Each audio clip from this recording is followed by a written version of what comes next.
বইমেলার দ্বিতীয় দিন আজ, তবে এখনও পুরোপুরি প্রস্তুত হয়নি মেলার সব স্টল। তাই শুক্রবার ছুটির দিনেও মেলায় উপস্থিতি কম। অবশ্য বেলা বাড়ার সাথে সাথে জমে উঠেছে মেলা প্রাঙ্গণ। আরও জানাচ্ছেন সাদিয়া ন্যান্সি।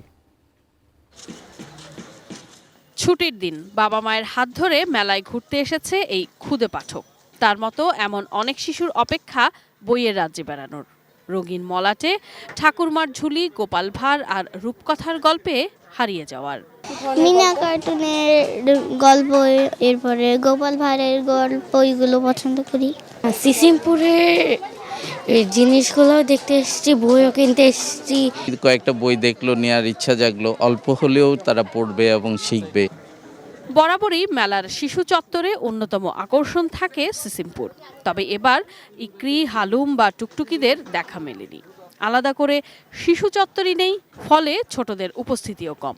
এবার সিসিমপুরটা মিসিং হয়েছে, এটার জন্য আমি প্রচণ্ড পরিমাণে স্যাড, কারণ এখনও সিসিমপুর ভালো লাগে।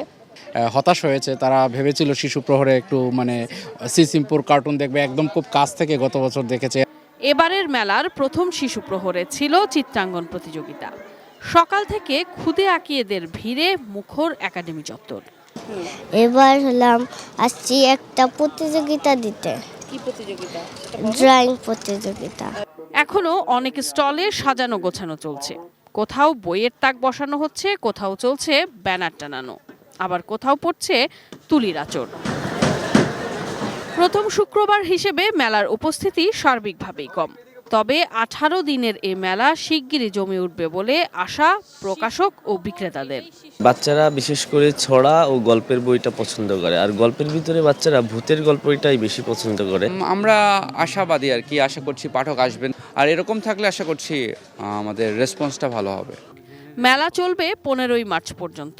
শুক্রবার, শনিবার ছাড়া অন্যদিন দুপুর 2টায় খুলবে, বন্ধ হবে রাত 9টায়। আম পাতা ছুঁড়া ছুঁড়া, মার বুঝাবো চড়বে ঘোড়া।